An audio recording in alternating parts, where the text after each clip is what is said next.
দেশে স্বামী রেখে বিদেশে গিয়ে আরেকজনকে বিয়ে, এই এক সিদ্ধান্তেই ওলটপালট হয়ে যায় সব।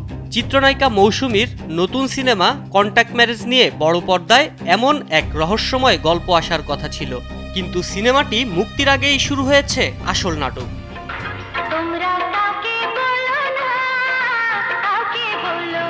হাসান জাহাঙ্গীরের পরিচালনায় মুক্তির আগেই সিনেমাটি ঘিরে শুরু হয়েছে বিতর্ক।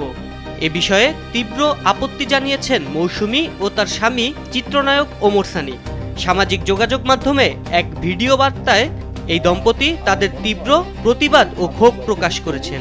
এটার প্রতিবাদ করছি, তীব্র প্রতিবাদ করছি। এবং ভিডিও বার্তায় ওমর সানী জানান, এটি মূলত আমেরিকায় চিত্রায়িত একটি নাটক ছিল। পরবর্তীতে সেটিকে টেলিফিল্মে রূপান্তরের কথা বলা হয়েছিল, কিন্তু বর্তমানে সেটিকে পূর্ণদৈর্ঘ্য চলচ্চিত্র হিসেবে সেন্সর বোর্ড থেকে ছাড়পত্র নেওয়ার বিস্ময় প্রকাশ করেছেন তিনি।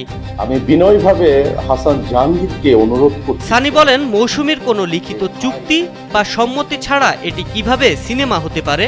আমি এর তীব্র প্রতিবাদ জানাচ্ছি। একজন পেশাদার শিল্পীর কাজ নিয়ে এমন খামখেয়ালি মেনে নেওয়া যায় না। আমি এটি সিনেমা হিসাবে মুক্তি বন্ধের জোর দাবি জানাচ্ছি। ভিডিও বার্তায় চিত্রনায়িকা মৌসুমীর একটি ভয়েস রেকর্ডও সংযুক্ত করা হয়। নিজের অবস্থান পরিষ্কার করে মৌসুমী জানান, এটি মাত্র 1 ঘন্টার একটি নাটকের গল্প ছিল। নির্মাতার বিশেষ অনুরোধে তিনি বাড়তি সময় দিয়ে কাজটির শুটিং শেষ করেছিলেন এবং এটি টেলিফিল্ম হিসাবে প্রচারে তার মৌখিক সম্মতি ছিল। মৌসুমী আরও গুরুতর অভিযোগ তুলে বলেন, সিনেমা হিসাবে মুক্তি দেওয়ার জন্য তার কোনো ডাবিং বা প্রয়োজনীয় কারিগরি কাজ সম্পূর্ণ করা হয়নি। এমনকি সিনেমার জন্য একজন শিল্পী যে পারিশ্রমিক প্রাপ্য তাও তাকে পরিশোধ করা হয়নি।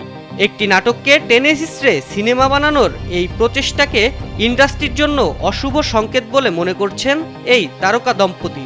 তাকে সাক্ষী রেখে ওকে আমি বিয়ে করেছি। বিনোদন ডেস্ক, কালবেলা।